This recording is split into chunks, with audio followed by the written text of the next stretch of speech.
Here we are with Tony De Ruvo from AOL Mobile at the 3G World Forum in Tokyo. And Tony, thanks very much for taking the time out to join us on Wireless My Watch. pleasure. So you're here in Tokyo, and it sounds like there's some interesting things coming up the pipe from AOL. What can you tell us today? So there's a lot of exciting things. Let's not share too much, but just to get a primer going, we're actually announcing in a couple of weeks at 3GSM. Right now we're at the end of January 2007. And we did a sneak peek here at the 3G Evolution Forum. Basically, it's regarding new technologies we're bringing to the market based around the idea of discovery. Everybody in the industry, I mean, it's the buzzword for the last 12 months. There's two buzzwords, really, that everybody's concerned about. And one would be advertising. That seems to be the one that's getting the most push. And I'm sure at 3GSM we'll see all types of solutions based around the advertising models and all the different ideas around it, but search is another big one. And so there's been a lot of movement in the industry by the giants like Google and Yahoo just announced at CES, Yahoo Go. So these types of services are geared towards getting the search paradigm off of the desktop and what we're used to and onto the mobile phone, which is a decent idea. We just don't feel that it's the proper idea yet. So we're coming up with some technology that's going to be the bridging gap between what's available today on your mobile phone and what can be available in the future, similar to a paradigm on a desktop. And so we're approaching it from a slightly different angle than most of the other companies in this space. We're looking at it from a different perspective. So today, if you look at a mobile phone, and I think I have one on me, well, look at this, I do have a mobile phone on me. So the idea behind the mobile phone is basically to do something, search, you're looking for a word, and it'll go to the internet, it'll bring back all these results. And that's the traditional paradigm on the internet as well. The challenge with that, obviously, is that if you put, I'm here in Tokyo today, and if you put the word sushi, for instance, well, just like on the Google, on the internet, you'll get pages and pages of stuff you probably don't need. And so that's the challenge right now in the search paradigm, is that searching is not a big deal technologically, but how do you make that search relevant to a mobile user, which is a different set of circumstances. One, you're at a desktop, and you're getting pages and pages and volumes of results, which you can easily browse through.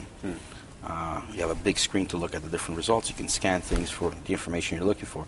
Unfortunately, you don't have that in the mobile paradigm. Mobile paradigm has this input-output. It's still a bottleneck. You have a small screen, so the last thing you want to do is be browsing. A million returns. Yeah, a million returns, which takes time, right? It's not as quick as it is on the internet, so you got to wait, and it's got to reload the pages, and half the time you won't find what you're looking for in the interim. So there's a lot of things that still need to be done in that search world. One of them being probably location-based services, in which case the phone knows where it is. So if you do say sushi, chances are you're looking for a place to eat sushi nearby where the phone is. So those type of things are not available today. So what we're doing is we're actually approaching it a little different. We're saying to ourselves, well, search, now your device is really personal to you. It's something that's really, it's always in your pocket. It's as personal as your keys and your wallet.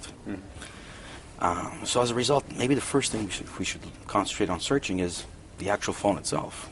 Now, why would you want to search the phone? Well, years ago, at the beginning of the mobile industry, I can say the only thing you did with the phone was make phone calls, and you were happy to make phone calls. That's the only thing that was available.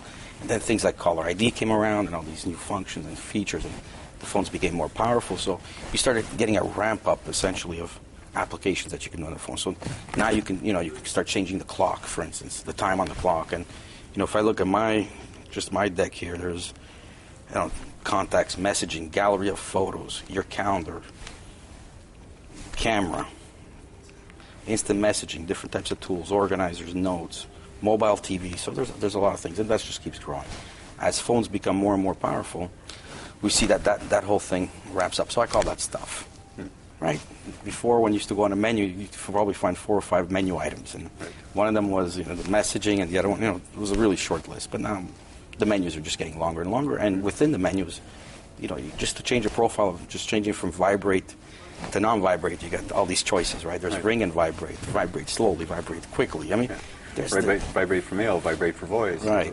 I mean, there's all these things, right? And alarm, and so that's an obvious result of the processors getting quicker, and the OEMs, the Nokias of the world, and the Samsungs. I mean, they need to stay competitive, so they keep adding to that mix.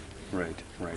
So the user interface becomes more complicated, and ultimately it becomes extremely difficult. Yeah, exactly. So there's an inflection point where it becomes extremely difficult. Now, Is that going to stop? Will the OEMs stop making applications? No, that's their only competitive edge, is to keep creating new things for your phone to do, which is great for the end user, but it's the complexity again. Right. How do we manage that complexity? Right. So our search tool, we believe that we can search on the phone first. Before you start searching outside of the phone, like on the internet, let's figure out a paradigm that ends up on the phone. So T9, or our T9 product, is basically one of the most ubiquitous software in the world.